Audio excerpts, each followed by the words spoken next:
Hello everybody and welcome back to the Freedom Network. We are glad you've joined us once again. We have a special edition of the Freedom Network for you today. We have a lot of ground to cover. I will tell you, keep the emails coming, keep the involvement coming. We always want it, and you guys have been doing a great job of getting it to us, and we will get to those on our next show, I promise you. But right now, we have some serious topics to discuss. I have two people with me, Jennifer Norris, Judy Bell, and they are here from the Military Rape Crisis Center. You can access them online, militaryrapecrisiscenter.org. But basically, what we have here is an incredible story about our military, their handling of rape and of crisis and of assault. And on the Freedom Network, we search and want to bring the truth. And we have found two very capable people to help us dive into this issue and see what's what. So what I'd like to do is first introduce Jennifer Norris. Hi. Welcome to the program. We're very happy that you joined us and that you're willing to tell your story and let us know how our viewers can jump in and help. And Judy Bell, welcome to the Freedom Network. We're happy to have you. Thank you. What I'd like to do is, if we could, just kind of start back at the beginning. Learn a little bit about the both of you, and then progress toward where we are today and where we need to go to stop this nonsense from going on. So I'm just, Jennifer, going to let you begin and tell your story. All right, I think it's important to note that prior to me joining the military, I literally had no idea what violence was. I had no idea what rape was, sexual harassment, or any of those kinds of things. So when I joined the military, I went in thinking, this is America, there's equality, women can serve in the military, and this is so neat, and I love being a part of this generation. And then I joined the military. And I learned real quick that despite the fact that Congress may want us to be there, that not everybody necessarily wants us to be there. And this isn't about just gender. This is about, a crisis in the ranks. This is about, violence and what it does to people, and how if you don't handle it correctly right from the beginning, that it can cause long-term problems.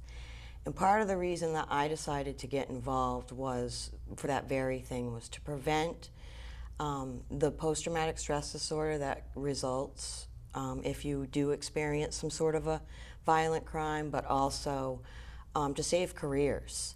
I would have done anything to save my career, and the bottom line is that I was fired for being raped.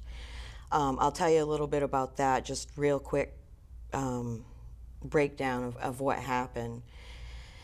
If you look at the problem itself, you see that the military is considered a target-rich environment because of the fact that so many young people join. And I was one of those many young people that joined and was naive and, you know, didn't know what violent crime was. I was a small town girl from Bethel, Maine. So I got woken up real quick to the fact that I was on my own. They were supposed to have my back when it came to the enemy, but nobody had my back when it came to who was behind me. And so having to live in constant fear of being blitz attacked by the people that you work with was not my idea of serving my country. And I was very, very disheartened at what I experienced within the first 2 years of my career. The first assault was, I was drugged after they tried to convince me to get drunk. Which is a very important thing to note, that alcohol is being used as a weapon. It's not an excuse. So when this person was not successful at getting me blitzed through alcohol, they instead drugged me and then made me incapable of being able to fight back. Otherwise, like I said, I'm a small Maine girl, and he wouldn't have gone down without a fight. Sure. And that's what caused my PTSD, was the fact that I was an innocent person that got drugged, and then this crime happened to, I couldn't fight back, and it changed my whole outlook on life. Like, wow, I can't just go up. This stuff can happen. This stuff does happen. You have to be careful. And despite being careful, it didn't matter. In a military environment, you're trapped with the very people that may be perpetrating you, and that's what's making it so convoluted. Like, unlike in a civilian job where you can just say, well, I quit, I'm not going back there tomorrow. If you get assaulted by someone in your unit, you got to show up the next day and work with them.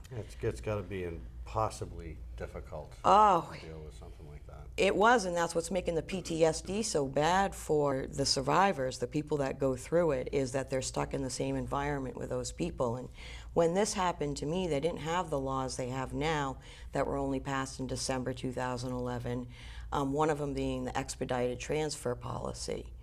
They didn't have that. So you were really on your own. You were totally really on your own. And Judy, just briefly, where we can just stop at the same point so we can then move, together forward and get to the meat and potatoes of how we can maybe help to stop this from going on. What's your Cliff Notes story? Okay, I start out just like Jennifer. I was 17. Matter of fact, I was 16 when I started being recruited for the military. I joined the Army. At 17, I had graduated from high school, and 7 days later, I'm in basic training. Very fresh. I didn't even know what a tank was. It's like, So very naive to the military, but this is back in 1979, and about 20 years before you went in. And I really want to talk about the older generation of women who have been, and men who have been in silence for such a long time, and how it has really affected their entire life. I was in basic training that wasn't too bad. I went through military intelligence training, had a security clearance and everything, and I went for a specialized school in Fort Devens, which is now Devens, Massachusetts, ever so close. I live in New Hampshire now, but I go by there so much, and it just brings back horrible memories. It was kind of a date rape situation, but I said no, and that's the most important thing. And after this happened, I had nowhere to go. I knew not to talk to the commanders. I could tell instantly. I was the only woman in this class that I was in. And then after I finally got out of that situation, I went overseas, and then I went to Fort Devens, and there I suffered serious and continual sexual harassment.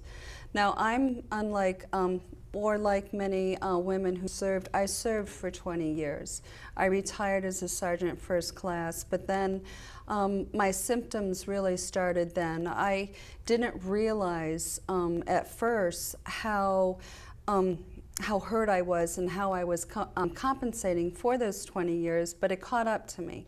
And that's when my PTSD came out, my depression came out. I found I couldn't work anymore. And I'm like, what is going on? I served my country. I had a house. You know, I've been so capable, so superwoman, and now I can barely get up in the morning, you know, to brush my teeth. And I suffered for such a long time, and I didn't understand that I could not tell my story. There was no one to go to, and I just suffered with this PTSD. I became suicidal. And after lots and lots of therapy with the VA, which I do have to thank the military, they did help me become a nurse, but with the VA, I was able to learn about what PTSD was, because I went, PTSD? I don't have PTSD. I wasn't in combat. And matter of fact, for a while, I'm not even a veteran. I wasn't in combat. And I really want to bring out to many people that of my generation, you know, this happened to me over 32 years ago, and it affects my life every single day, the anxiety that I feel every single day. Yeah. And, you know, there wasn't a chance to bring up and fight for myself. It was being stuck in the military, not being able to fight on. Mm-hmm. So. Well, it's incredible stories, and you know, we have far more than just a story for you folks, because what we're going to start to talk about now is the fact that both Jen and Judy did not walk away. They did actually just the opposite. What they did, and we're going to hear it right from them, is they got involved with Military Rape Crisis Center, and not only got involved with it, but have had some huge successes. Jennifer has, and you know, she's going to tell us all about her experiences, but she has been testifying in front of Congress.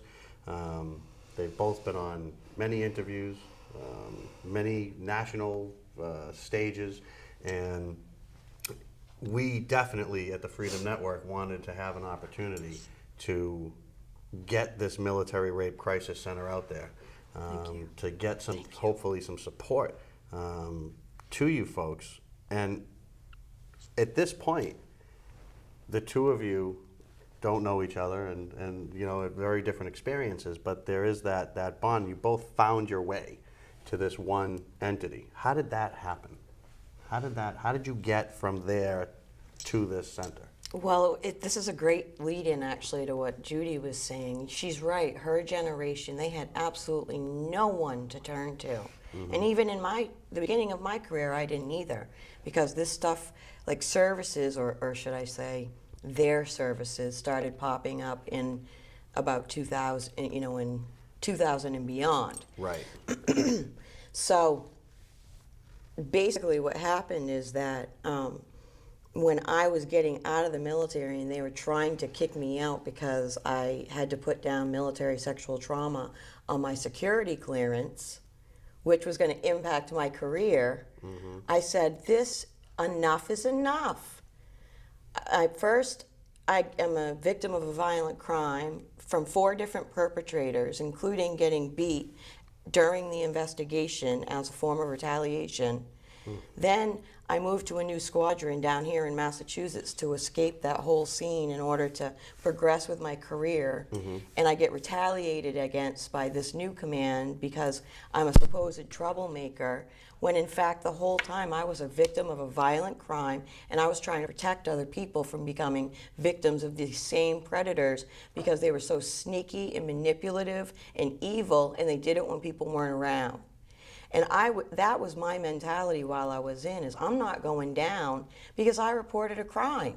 Right. And they got me on a technicality in the end, my security clearance. I chose my career with my master's degree over the military because I didn't want to have a security clearance that carried a mental health diagnosis of post-traumatic stress disorder because I was raped in the military. And when they made that move, that's when they opened up the tiger in me.